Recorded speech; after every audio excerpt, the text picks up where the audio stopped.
시청자 여러분 안녕하십니까. 2월 29일 JTBC 아침엔을 시작합니다. 먼저 오늘 아침 주요 뉴스입니다. 정부가 전공의들에게 복귀하라고 못 박은 날 바로 오늘입니다. 박민수 보건복지부 차관은 오늘 서울 여의도에서 만나서 얘기하자는 문자를 전공의들에게 보냈습니다. 임종석 전 대통령 비서실장이 공천에서 배제된 이후 민주당 내 계파 갈등이 최고조에 달하고 있습니다. 친문재인계 4선인 홍영표 의원도 컷오프 수순에 들어가면서 사실상 심리적 분당 상태란 얘기가 나옵니다. 어제 저녁 서울 강서구에서 20대 남성이 몰던 SUV 차량이 빗물 펌프장으로 돌진했습니다. 펜스까지 뚫고 떨어졌는데 5명이 부상을 입었습니다. 미국에선 공화당의 최장수 원내대표를 지낸 82살 미치 매코널 상원 의원이 사임하겠다고 발표했습니다. 1살 차이로 재선에 도전하는 바이든 대통령은 오늘 건강검진 결과를 공개합니다. 정부가 병원을 떠난 전공의들에게 돌아오라고 통보한 마지막 날, 바로 오늘입니다. 하지만 어제까지 상황을 보면 정부와 의사단체 사이의 입장엔 여전히 좁힐 수 없는 차이가 있었습니다. 박민수 보건복지부 2차관은 어젯밤 전공의들에게 대화를 제안했는데 병원 현장을 정상화시킬 수 있을지 관심이 모입니다. 서울대병원에 나가 있는 취재기자를 연결해 보겠습니다. 류정아 기자, 박민수 복지부 차관이 오늘 전공의들을 만나겠다는 건가요? 네, 박 차관은 오늘 오후 4시 서울 여의도 건강보험공단 서울지역 본부에서 전공의들과 만난다는 계획입니다. 막판까지 이들의 병원 복귀를 설득한다는 건데요. 어젯밤에는 전공의들에게 전체 문자를 보냈습니다. 여러 차례 대화를 제안했지만 연락이 닿지 않아 만날 시간과 장소를 정해 알린다고 했습니다. 하지만 전공의들이 대화에 응할지는 현재 불투명한 상황입니다. 복지부는 복귀를 하지 않는 전공의들에게 면허 정지 등 행정 처분과 고발을 계획 중에 있습니다. 우선 업무 개시 명령서를 각 수련병원 전공의 대표자 집으로 찾아가서 전달했습니다. 복귀 명령 통지를 확실히 해서 면허 정지 처분의 법적 근거를 만들겠다는 의미입니다. 네, 정부가 만나자고 시간과 장소를 알렸을 뿐 답장을 듣지는 못한 건데 전공의들 분위기는 어떻습니까? 네, 현재로서는 복귀 분위기가 보이지 않고 있습니다. 서울대와 분당 서울대, 서울시 보람의 병원장은 어제 소속 전공의 전원에게 돌아와 달라는 이메일을 보냈는데요. 여러분의 진심은 충분히 전달이 됐다. 병원장 일동은 대한민국의 왜곡된 필수 의료를 정상화하기 위해 노력하겠다라는 내용이 담겼습니다. 일부 전공의의 현장 복귀 소식도 들렸는데요. 하지만 정확한 통계는 잡히지 않고 있습니다. 근데 대한의사협회 비대위도 호소문을 발표했다면서요? 네, 그렇습니다. 대학 총장들께 보내는 호소문인데요. 정부가 발표한 의대 정원 2,000명은 합리적인 숫자가 아니라면서 정부와 대화를 위해 협의체를 준비하고 있으니 의대 증원 신청 요청을 자제해달라라는 내용이었습니다. 지금까지 서울대병원에서 JTBC 유정화입니다. 탈당은 자유다. 민주당 내 공천 갈등으로 현역 의원들의 연쇄 탈당이 이어지고 있는데 이재명 대표는 비명계 의원들의 반발을 이렇게 일축했습니다. 친문과 친명, 이른바 문명 갈등이 최고조에 달하면서 심리적 분당이나 다름없는 상태입니다. 어젯밤 추가 경선 결과도 발표됐는데 친명, 비명계, 현역 의원들의 회의비가 엇갈렸습니다. 이 소식 박유미 기자가 보도합니다. 임종석 전 대통령 비서실장이 시민들과 만나 인사를 나눕니다.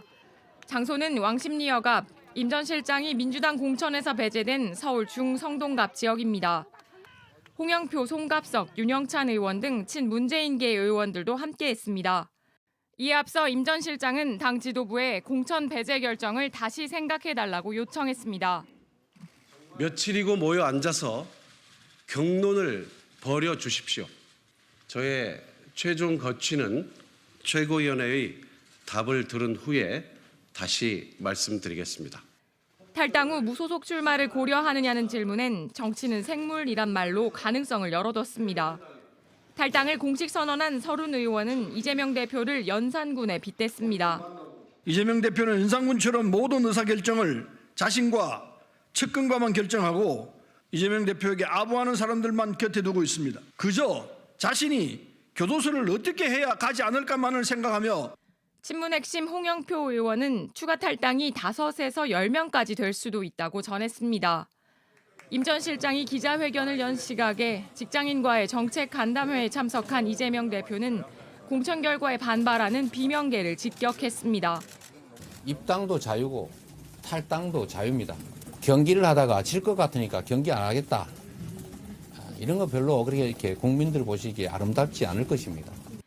한편 어젯밤 발표된 3차 지역구 경선 결과에선 친명, 비명계 현역 의원들의 희비가 엇갈렸습니다. 강성 친명계로 분류되는 민형배 의원이 광주 광산을에 재도전할 수 있게 됐고 비명계 유기홍, 이병훈 의원 등이 고배를 마셨습니다. JTBC 박유미입니다. 잡음은 없지만 감동도 없다. 국민의힘의 무음공천을 두고 나오는 평가입니다. 대구, 경북 등 우세 지역 경선 결과를 발표했는데 낯선 얼굴보단 현역 의원들이 대거 살아남았습니다. 윤석열 대통령과 갈등이 있었던 김기현 전 대표도 공천장을 받았습니다. 하예빈 기자입니다. 당 지도부 및 중진, 대통령과 가까이 지내는 의원들은 총선 불출마를 선언하거나 아니면 수도권 지역에 어려운 곳에 와서 출마하는 것을 강력히 요구합니다. 인요한 전 혁신위원장의 기대와 달리 국민의힘 경선 결과에서도 현역 의원들의 물갈이는 거의 없었습니다. 특히 울산 남구을에선 직전 당대표였던 김기현 의원이 박맹호 전 울산시장을 꺾고 5선에 도전하게 됐습니다. 앞서 김 전 대표는 총선 출마 여부를 놓고 윤석열 대통령과 갈등을 빚기도 했는데 결국 국민의힘 공천장을 손에 쥐게 됐습니다.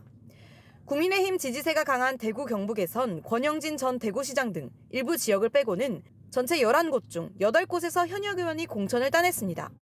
이게 벽은 있구나. 현역이 가지고 있는 메리트는 있구나. 신인들이 도전하기 위해선 공을 좀 드려야 될 것 같아요. 또 경기 성남 분당을의 김은혜 전 대통령실 홍보수석과 부산 수영의 장해찬 청년 최고위원 등 친윤 인사들도 경선에서 승리했습니다.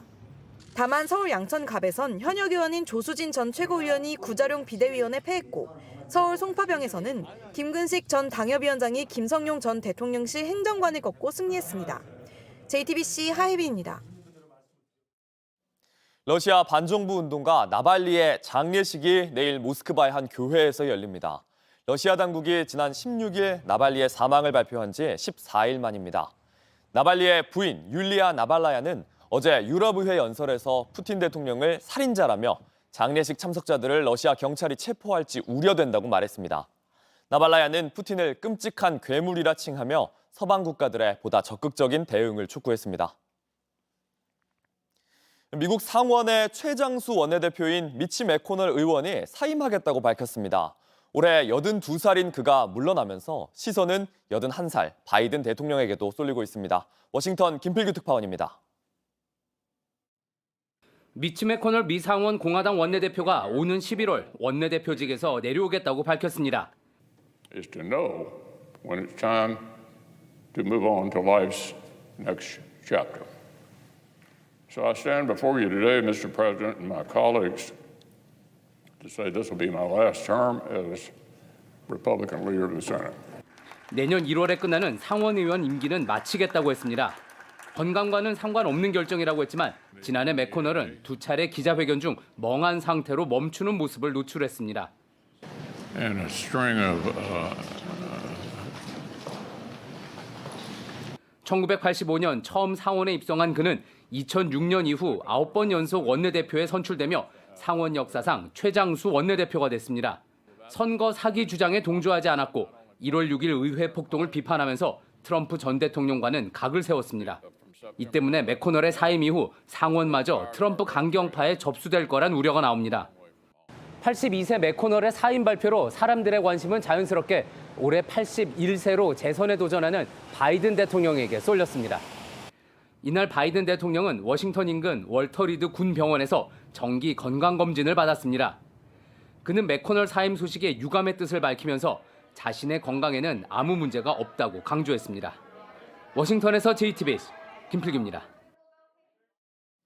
미국 텍사스에서 발생한 산불이 사흘째 번지고 있습니다. 지금까지 서울 면적의 3배가 넘는 총 2천여 제곱킬로미터가 불탔습니다. 텍사스주 당국은 화재 지역을 재난 지역으로 선포해 도로를 폐쇄했고 주민들에겐 긴급 대피령을 내렸습니다. 산불이 번지면서 근처 핵무기 공장에도 비상이 걸렸습니다.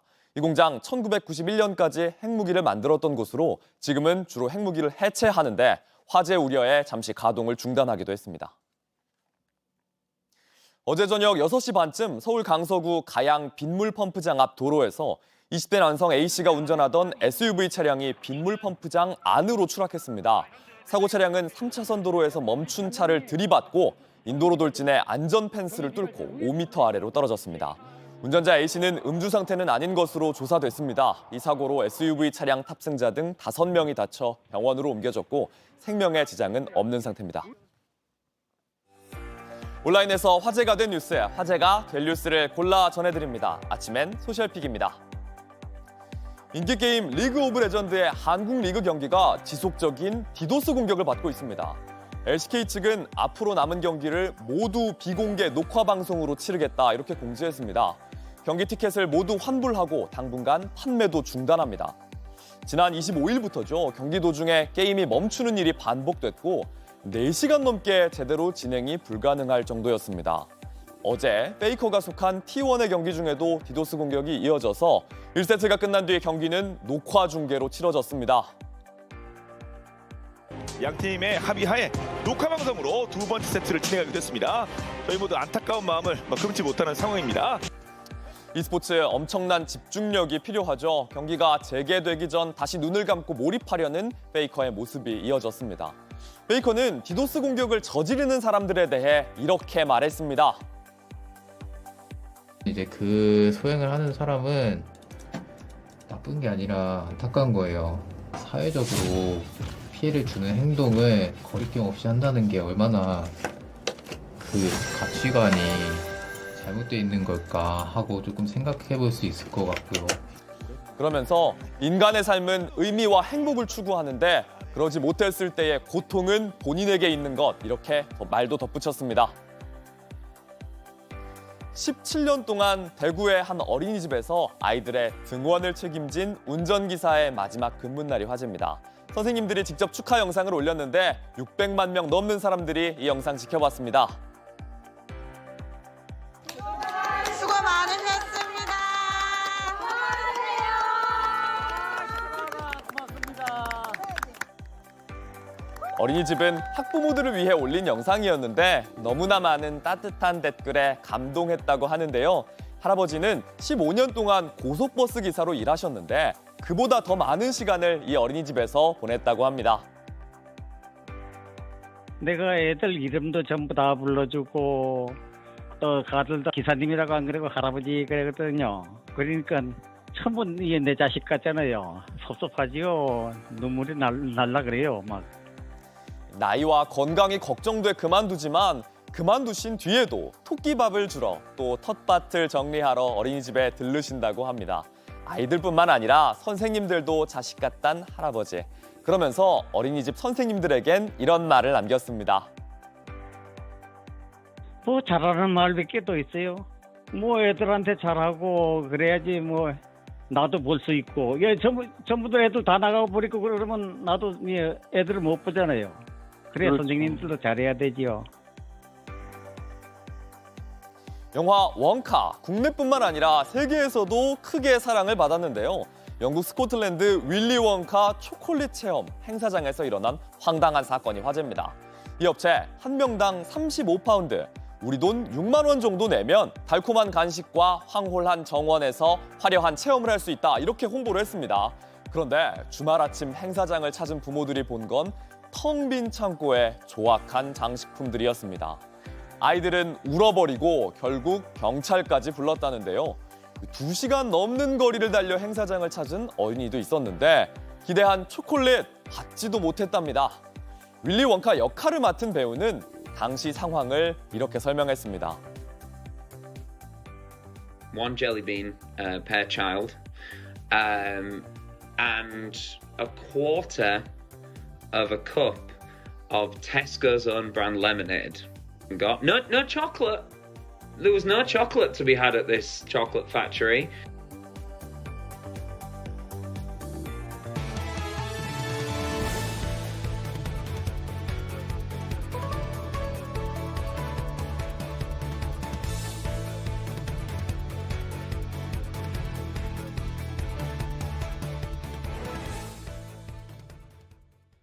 태아가 남자아이인지 여자아이인지 앞으로는 의사에게 물어봐도 괜찮습니다. 그동안 임신 32주, 출산 2달 전까지는 의사가 아이의 성별을 알려주는 걸 법으로 금지해왔습니다. 헌법재판소가 이 법이 위헌이라고 결정했습니다. 조혜연 기자입니다. 늦은 오후 서울의 한 산부인과입니다. 의사가 아이의 엄마에게 거리낌 없이 태아의 성별을 말합니다. 아들입니다. 그죠? 네, 첫째는 딸, 둘째는 아들. 그래서 이렇게 잘 보이네요. 아들도 있고 딸도 있고 해서 좋으시겠는데요. 헌법재판소가 임신 32주 이내에는 태아의 성별을 알려주지 못하게 하는 법이 위헌이라고 결정한 직후입니다. 헌법재판관 6명이 위헌, 3명이 헌법 불합치 의견을 내면서 법은 즉시 효력을 잃었습니다. 헌재는 변화한 시대상을 반영했습니다. 오늘날에는 전통 유교 사회의 영향인 남아 선호 사상이 확연히 쇠퇴하였습니다. 출생 성비는 출산 순위와 관계없이 모두 자연 성비에 도달하였고, 헌재는 부모가 태아의 성별을 알고 싶어하는 건 자연스러운 것이라며 성별 때문에 낙태를 하는 아주 예외적인 이유 때문에 대다수 부모의 기본권을 침해해서는 안 된다고 설명했습니다. 태아의 성별 고지를 금지하는 법은 남아 선호 사상을 반영해 1987년에 처음 만들어졌습니다. 2008년 헌재가 태아의 성별을 알려주는 것 자체를 모두 막는 건 헌법에 맞지 않다고 판단하면서 임신 32주 이내로 법이 바뀌었습니다. 헌재의 결정으로 이 법은 37년 만에 역사 속으로 사라졌습니다. JTBC 조혜연입니다. 한국인 멸종, 이런 단어가 점점 와닿습니다. 지난해 합계 출산율이 또 역대 최저 기록을 갈아치웠고, 특히 4분기는 0.6명대, 한 번도 본 적 없는 숫자로 떨어졌습니다. 세계에서 가장 심각한 상황이 계속되고 있습니다. 공다솜 기자입니다. 텅 빈 어린이집 교실엔 아이들이 갖고 놀던 장난감만 남았습니다. 자리가 없어서 정말 못 들어올 정도로. 그러니까 이제 그런 시절이 있었어요. 급격하게 몇십 명씩, 7, 80명, 3, 40명 이렇게 이제 줄 감소되었죠. 2007년 개원에 한창 때엔 190명의 원아가 다녔지만 결국 지난해 폐업했습니다. 지금은 25명의 노인들이 지내는 요양시설로 탈바꿈했습니다. 아이들이 뛰어놀던 강당엔 물리치료실과 침실이 들어섰습니다. 어린이집이었을 때는 수영장 자리였어요. 그런데 이제 수영장 없애고 다시 이제 요 면적만큼 이제 이 프로그램실로 만들어진 거예요. 지난해 출생아 수는 23만 명으로 10년 전과 비교해 반토막이 났습니다. 합계 출산율은 0.72명으로 역대 최저를 기록했습니다. 특히 지난해 4분기만 따로 놓고 보면 처음으로 0.6명대로 떨어졌습니다. 지난 4분기 합계 출산율은 0.65명이었고요. 분기 단위에서도 0.6대가 나온 것은 처음으로 보여집니다. 정부는 코로나로 인해 지난 수년간 결혼하는 인구가 줄어든 영향이라고 설명했습니다. 하지만 세계 최저 수준의 출산율에 2050년쯤엔 경제 성장률이 마이너스로 떨어질 수 있다는 우려도 나옵니다. 정부가 국정과제로 합계 출산율을 1명까지 끌어올리겠다고 밝혔지만 뾰족한 대안 없인 올해 합계 출산율은 0.6명대로 줄고 내후년엔 0.5명대에 돌입할 거란 전망이 나옵니다. JTBC 공다소입니다. 인천의 무인 점포 11곳에서 현금을 훔쳐 달아난 일당이 경찰에 붙잡혔습니다. 망치로 계산기를 부수고 CCTV 선도 잘랐는데 모두 10대였습니다. 만 13세 촉법 소년도 있었는데 풀려나자마자 다시 범죄를 저질렀습니다. 박현주 기자입니다. 멀리 도로를 가로질러 걸어오는 4명은 모두 10대입니다. 연신 담배 연기를 내뿜으며 주변을 둘러봅니다. 무인 점포 앞에 서서 담배를 버리더니 차례로 들어갑니다. 가게 안에 들어온 이 소년들, 가위로 무인 계산기 잠금 장치를 열고 자물쇠는 망치로 깨부숩니다. 결국 금고가 열리자 돈다발을 꺼내 봉투에 옮겨 담습니다. 용의 주도한 아이들, 증거를 남기지 않으려고 CCTV 연결선도 자릅니다.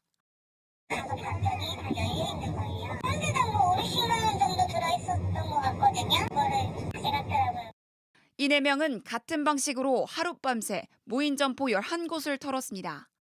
훔친 금액은 300만 원에 이릅니다. 추적 끝에 경찰이 붙잡았지만 4명 가운데 2명은 바로 풀려났습니다. 만 13세 촉법 소년이었기 때문입니다. 나머지 2명도 만 14살, 아직 중학생 나이였습니다. 풀려난 아이들은 이날 밤 사이 몇 번을 더 붙잡혔습니다. 촉법 소년이라 풀려난 남학생 1명은 e스포츠 센터에서 다시 붙잡혔습니다. 여러 군데를 터는 바람에 반복해서 붙잡혔고 훔친 카드를 가지고 있다 들키기도 했습니다. 풀어줬어요. 또 바로 해가지고 가족한테 얘기해. 13살 촉법 소년 가운데 1명은 이미 20여 건 범행을 저질러 보호 관찰을 받고 있었습니다. 경찰은 14살 소년 2명에 대해선 구속영장을 신청했습니다. 나머지 2에 대해선 할 수 있는 일이 없습니다. JTBC 박현주입니다. 매년 겨울 부산 낙동강 하구에는 천연기념물 큰 고니가 찾아옵니다. 그런데 부산시가 멸종위기 철새들이 찾는 보호구역을 줄이고 대체 서식지로는 이미 사람들이 사는 곳을 골랐습니다. 철새가 알아서 올 리가 없습니다. 밀착 카메라 송우영 기자입니다. 우아한 몸짓과 고고한 자태, 2m가 넘는 날갯짓으로 하늘을 수놓습니다. 멸종 위기종이자 천연기념물, 백조라고 불리는 큰 곤입니다. 겨울이 되면 멸종위기 철새들도 찾는 곳, 낙동강 하구의 철새 도래지입니다. 1960년대에 보호구역으로 지정돼서 지금까지 철새들의 보금자리 역할을 해왔는데 최근엔 다시 보호구역 해제 논의가 진행되고 있습니다. 부산시와 강서구가 요구한 보호구역 해제 면적은 전체 보호지의 5분의 1이 넘는 19제곱킬로미터에 달합니다. 신도시들이 개발되면서 주변 상황이 바뀌고 있다는 이유입니다. 큰 곤이 수천 마리의 서식지와 겹쳐 있습니다. 동양 최대의 철새 도래지, 신이 내린 축복의 땅이었으니까 보호구역을 해제해서라도 뭐 이런 개발 사업을 성공시킬 수 없을까, 이런 곳에만 관심을 두고 있는 안타까운 현상. 철새를 다른 곳으로 옮기면 문제될 게 없다고 주장합니다. 이른바 대체 서식지입니다. 직접 가봤습니다. 대체 후보지로 선정된 곳들 중 한 곳에 와봤습니다. 보이는 것처럼 이미 비닐하우스들이 빽빽하게 자리를 잡았고요. 그 안을 들여다보니까 당근과 같은 작물들이 재배되고 있습니다. 이미 사람이 자리를 잡았습니다. 철새가 살기엔 부적합해 보입니다. 알아서 옮겨올리 만무합니다. 걔는 할 것도 없어요. 별로 오도 안 합니다. 이거 한다고 여는 별로 안 와요. 문화재청도 심사를 보류했습니다. 하지만 부산시와 강서구는 다른 곳을 찾으면 된다는 식입니다. 이 아름다운 생물체들이, 생명들이 오지 못한다는 것은 부산이나 또 낙동강으로 봤을 때, 또 대한민국으로 봤을 때는 굉장히 큰 손해죠. 돈으로 살 수 없잖아요. 저희가 고니를 잡아올 수도 없고. 여전히 철새보다는 개발이 먼저라는 논리입니다. 지금은 자연을 파괴해서 되는 시기가 아니고 있는 자연은 최대한 지키고 보호구역은 더 확대하고 훼손된 자연은 복원하는 게 우리 아이들의 생존을 위해서도 기후위기 극복을 위해서도 반드시 필요한 시점입니다. 계속 보호구역이 줄어든다면 매년 낙동강을 찾는 수만 마리의 철새들은 곧 자취를 감출지도 모릅니다. 환경은 한번 파괴되면 되돌리기 힘들기 때문에 무엇이 더 소중한지 깊은 고민이 필요합니다. 밀착 카메라 송우영입니다. 날씨입니다. 목요일인 오늘은 전국이 대체로 흐리고 충청권과 남부지방에 비나 눈이 내리겠습니다. 낮 최고 기온은 서울과 부산 9도, 광주 7도 등 6도에서 10도로 비교적 포근하겠지만 오후부터는 바람이 강하게 불어 체감 기온이 내려가면서 쌀쌀해지겠습니다. 3일절인 내일은 서울 아침 기온이 영하 6도, 모레는 영하 7도까지 뚝 떨어져 춥겠습니다. JTBC 아침에는 마칩니다. 내일도 7시 반에 아침을 열겠습니다. 시청해주셔서 감사합니다.